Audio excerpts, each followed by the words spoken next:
اگر فن سے علم سے آتا ہو رزق تو میاں صاحب فرماتے ہیں بے وقوفاں دے نوکر ویکھے دانش مند سے آنے. بے وقوفاں دے نوکر ویکھے دانش مند سیانے. انگوٹھا چھاپ شخص ہوتا ہے اور MBA جو ہے تعلیم کے حامل اس کے منشی بیٹھے ہوئے ہوتے ہیں. تو پھر اگر علم سے کمال آتا ہوتا تو جو ہے وہ فن سے دولت ملتی ہوتی تو پھر اس انگوٹھا چھاپ کو کیسے ملتی. اور یہ جو اتنا تعلیم یافتہ ہے ماہر معاشیات ہے یہ تو تنخواہ پہ کام کر رہا ہے اور وہ جو ہے وہ دولت کا اسے حساب ہی نہیں ہے کہ کتنی ہے. تو اس لیے اللہ فرماتا ہے کہ یہ مت سمجھو کہ یہ تمہارے فن کا کمال ہے, یہ تمہاری جو ہے وہ محنت کا نتیجہ ہے. اللہ فرماتا ہے اولم یعلموا, کیا انہیں نہیں پتا, ان اللہ یبسط الرزق لمن یشاء, جس کو چاہتا ہے اس کے لیے رزق کے دروازے کھول دیتا ہے, ویقدر, اور جس کے لیے چاہتا ہے اس کے لیے رزق کو تنگ کر دیتا ہے. کئی لوگ کتنی محنت کرتے ہیں نتیجہ زیرو, اور کچھ لوگ کچھ بھی نہیں کرتے, وہ مٹی کو ہاتھ لگائیں اور سونا ہو جائے, اور کئی سونے کو ہاتھ لگائیں تو مٹی ہو جائے. تو پھر کوئی طاقت کار فرما ہے نا جو مٹی کو سونا بنا دیتی ہے اور سونے کو مٹی بنا دیتی ہے. اللہ فرماتا ہے اس کو پہچانو, وہ کون ہے, وہ تمہارا رب ہے. مومن کا توکل اور مومن کا بھروسہ اللہ کی ذات پہ ہونا چاہیے.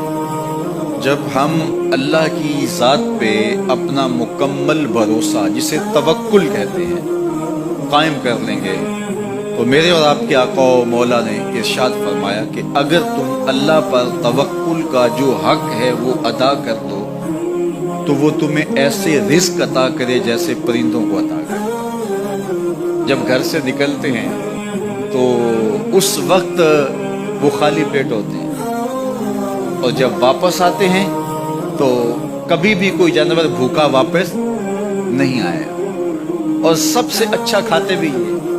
ہمارے علاقے میں تو زیادہ باغات نہیں ہیں, امرود کے باغات ہمارے علاقے میں پائے جاتے ہیں.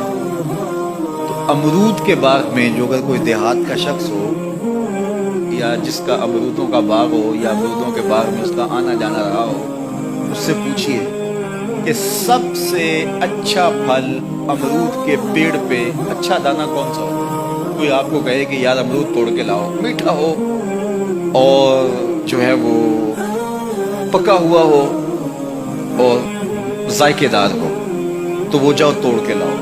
تو کوئی مجھے اگر کہے تو میں جب امرود توڑ کے لاؤں گا تو کبھی پھیکا نہیں ہوگا, میں امرود توڑ کے لاؤں گا تو کبھی بد ذائقہ نہیں ہوگا. آپ مجھے پوچھیں کہ آپ کے پاس کیا فن ہے. میرے پاس فن یہ ہے کہ میں نے امرودوں کے باغوں میں جو ہے وہ بچپن گزارا ہے اور مجھے پتا ہے کہ اچھا اور پکا پھل کون سا ہوتا ہے.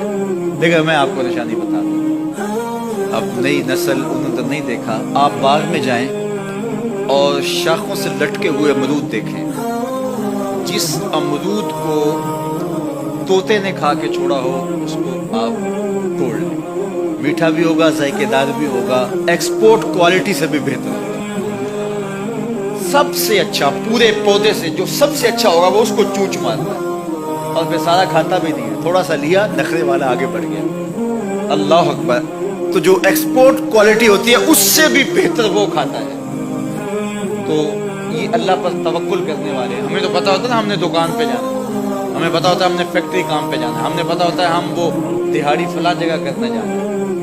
انہوں نے کہیں ان کا کوئی ایسا ٹھیا نہیں ہوتا کہ وہاں جانا ہے. بن توکل پنچھی اڑ دے, بن توکل پنچھی اڑ دے, خرچ نہ پلے زیرا ہو. خرچ نہ پلے کوئی راس المال بھی نہیں ہوتا کہ یہ لگائیں گے پھر اس پہ اتنے پیسے آئیں گے, اصل ہمارے ہوں گے, اتنا نفع ہوگا, ایسا نہیں ہے. گھر سے نکلتے ہیں تو خالی پیٹ ہوتے ہیں اور جب واپس آتے ہیں تو پیٹ بھرے ہوئے ہوتے ہیں. میرے اور آپ کے آقا و مولا نے کہا مجھے پورا یقین ہے اس پہ, اور آپ کو بھی پورا یقین ہونا چاہیے, انشاءاللہ ہوگا, کہ میرے حضور نے فرمایا کہ اللہ پر جو توکل ہے وہ حق ادا کرو, پھر وہ تمہیں ایسے رزق دے گا جیسے پرندوں کو دیتا ہے. تمہیں پرندوں کو دیتا ہے ایکسپورٹ کوالٹی. من کان للہ کان اللہ لہ, فرمایا تم اس کے ہو جاؤ وہ تمہارا ہو جائے گا, اور جب وہ تمہارا ہو جائے گا کوئی کمی باقی نہیں رہے گی. جو تمہارے من میں آئے گا تمہیں ملے گا.